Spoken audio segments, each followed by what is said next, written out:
You can love video games, but if you become a gamer, right? I'm a gamer.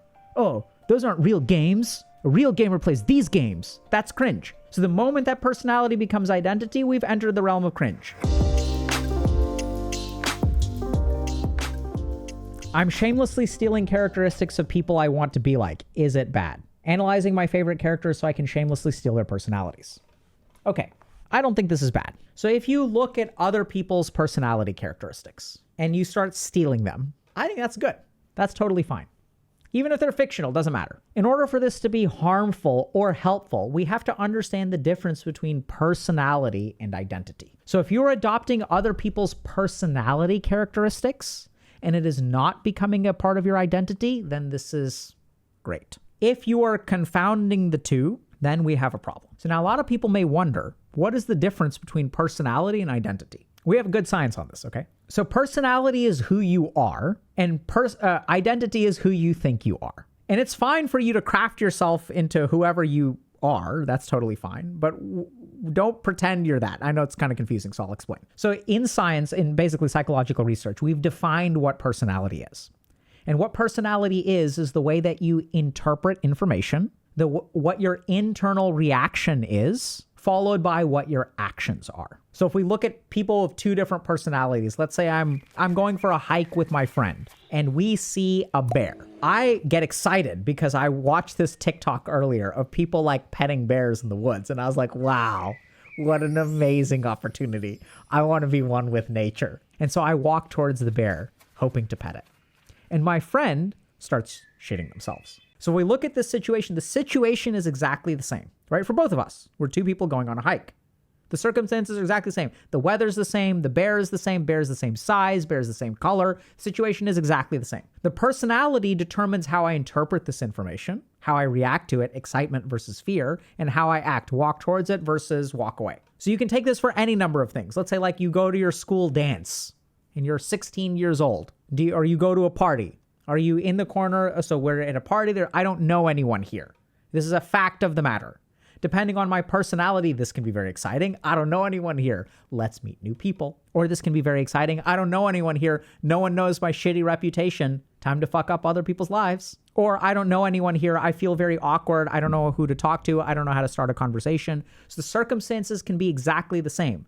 The way that we interpret that information, the way that we internally react to it, and the way that we end up acting determines our personality. Now notice in these scenarios, there's no sense of I, right? So when I see this bear in the woods, I get excited about the bear, but I don't think to myself, I am a bear lover. I am a this, I am a that. This is who I am. You don't think about that. It is the way that you react, interpret information, your internal reaction, and how you act. It has nothing to do with your identity. Hey, Dr. K, how do I get my kid to put down the game without it being a fight every single time? The problem with gaming is that it tricks our brain into being a substitute for life. Once we start to get our psychological needs met through the game, that's when we become addicted. How to Raise a Healthy Gamer combines the latest in neuroscience research along with a decade of clinical practice. Check it out anywhere books are sold.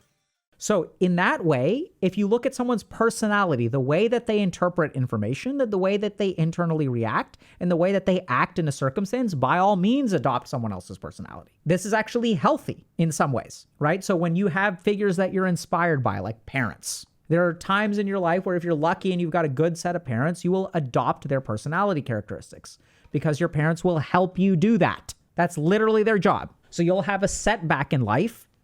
You asked your crush out and they said no. And then you feel devastated. Your interpretation of them saying no, or they don't even say no, they say, I'm not looking to date right now, which you view as 100% rejection. That's just something they're telling you to spare your feelings. But you know that deep down, they don't want anything to do with you. Ignore what they said because they're liars. And then you internally react. That's your internal reaction. And then you act, I'm never going to ask anyone out again. So your parent comes along and tries to shape your personality. Let's reinterpret the information. What did they actually say? Oh, they said they're not looking to date right now. How do you know that they don't like you? Now, I want to ask you a question. I'm just curious. Let's say that they did like you, but that their life is chaotic. What would they say to you if they really liked you but could not date you? Interesting. They may not say no. They may say, I can't date right now, or I'm not looking to date right now. Oh, interesting. So there's a different interpretation that could be true. So change your interpretation. What's your internal reaction? So you start to get very upset. Let's learn some emotional regulation techniques. Let's go for a walk. Let's talk about life, right? So change your internal reaction, observe your internal reaction, and then change your action. I'm never going to ask anyone out again, right? So let's change that. So by all means, adopt someone else's personality, right? So take characteristics, break them down into those 3 pieces. And then if that's what you want to be in your life, you can do it.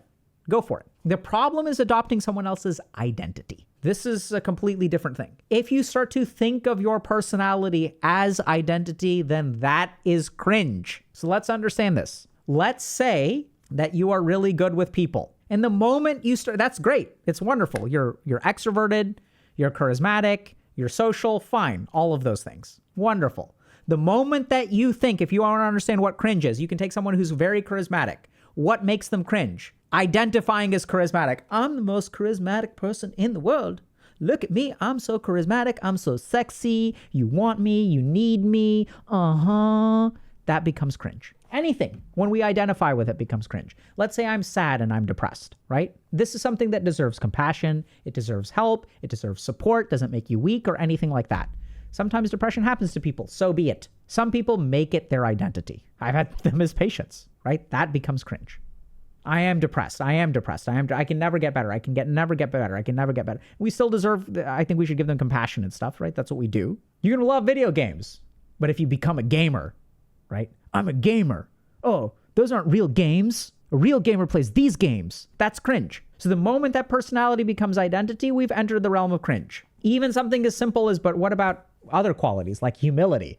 Oh my God, the most cringe of all of these is identity based on humility. Being humble is fantastic. If your personality is one who's humble, okay, like I'm not entitled to anything. I don't interpret that I bought a lottery ticket. I have a 1 in a billion chance that I'm going to win. This is how it is. Being humble is wonderful. Having an identity is humble. Are, I saw this so much in the ashram. Look at how humble I am. Look at how spiritual. I used to be like that. Arguably, I'm still like that, and still I haven't figured it out yet. I'm sure a year from now, I'll figure out that there's some part of my identity that is cringe. Look at how humble I am. Everyone else is arrogant, but I'm so humble. It's like not like the other boys or not like the other girls, right? Like I look at me, like I'm so different. Cringe. So if you want someone else's personality, go for it, right? But let's understand what personality is. It is the way you interpret information. By all means, interpret information in a more optimistic and a healthier way. Go for it, right? If you're looking, because I was looking at this and I see all these like anime characters, right? And like, that's cool. Like, I think you can take characteristics from anime and try to be more like those people. Like, fine. Hopefully not the cringe ones, right? So and that's what human beings are like. We talked a little bit about comparison earlier. And like, that's part of it. You compare yourself to other people, like your parents, and we are wired to adopt some of those behaviors. This is why peer pressure is a thing, because our brain is wired to adopt what other people do. This is healthy. Just don't get it confused with your identity. And by all means, change the way that you interpret information. Interpret information in a better way, whether that's more skepticism or less skepticism, whatever, right? Depends on the person, depends on who you're looking up to, depends on the change you need to make. Change the way that you react to things, by all means. React to something like a hero in an anime where when they're disadvantaged, instead of giving up and jerking off for a week, they decide to actually like give it a shot even if they could lose. Go for it, right? Go for it. Be more compassionate and accepting of people's quirks, because that's a personality characteristic you see someone have in a fictional universe. Go for it. Just don't let it cross the boundary into identity. And if we actually see it, a lot of these people who are like super into anime, right? The reason that they're so cringe is because they adopt it as an identity, not as a personality.